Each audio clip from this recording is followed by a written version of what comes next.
കോടതി മുറിയിൽ നടന്നൊരു സംഭവമാണ്. ഒരു വയസ്സായ പിതാവ് സ്വന്തം മകനെതിരെ പരാതിയുമായി ജഡ്ജിക്ക് മുന്നിലെത്തി. ജഡ്ജി ചോദിച്ചു, എന്താണ് നിങ്ങളുടെ പരാതി?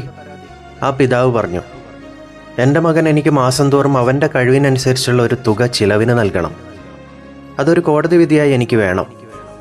ജഡ്ജി അത്ഭുതപ്പെട്ടു പോയി. കാരണം ആ പിതാവ് വലിയൊരു ധനികനായിരുന്നു. മകൻ്റെ പണം കൊണ്ടൊന്നും അദ്ദേഹത്തിന് ജീവിക്കേണ്ട കാര്യമില്ല. എന്നിട്ടും അദ്ദേഹം എന്തിന് ഈ ആവശ്യവുമായി കോടതിയിൽ വന്നു? അവസാനം കോടതി വിധിച്ചു, എല്ലാ മാസവും 3-ാം തീയതി മകൻ പിതാവിന് കൃത്യമായി 1 ദിനാർ വീതം നൽകണം.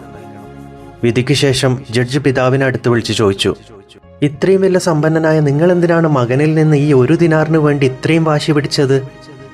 ആ പിതാവ് കണ്ണു നിറഞ്ഞുകൊണ്ട് പറഞ്ഞ മറുപടി ഇന്ന് നമ്മുടെ ഓരോരുത്തരുടെയും ഉള്ളിൽ തട്ടുന്നതാണ്. അദ്ദേഹം പറഞ്ഞു, എൻ്റെ മകൻ വലിയ ബിസിനസ്സുകാരനാ, എപ്പോഴും തിരക്കിലാ. ഒന്ന് ഫോണിൽ വിളിക്കാനോ വിശേഷങ്ങൾ ചോദിക്കാനോ ഒന്നും അവന് സമയമില്ല. എനിക്കാണെങ്കിൽ അവനെ കാണാതിരിക്കാനും പറ്റുന്നില്ല. ഇപ്പം ഈ കോടതി വിധിയുള്ളതുകൊണ്ട് മാസത്തിലൊരിക്കൽ ആ പണം എൻ്റെ കയ്യിൽ തരാനെങ്കിൽ അവൻ എൻ്റെ മുന്നിലെത്തുമല്ലോ.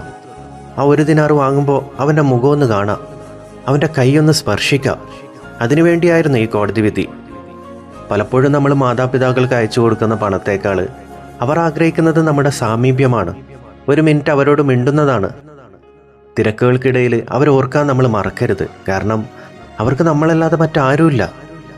വീഡിയോ ഇഷ്ടമായാൽ ലൈക്ക് ചെയ്യാനും ഷെയർ ചെയ്യാനും ഫോളോ ചെയ്യാനും മറക്കരുത്. നന്ദി, നമസ്കാരം.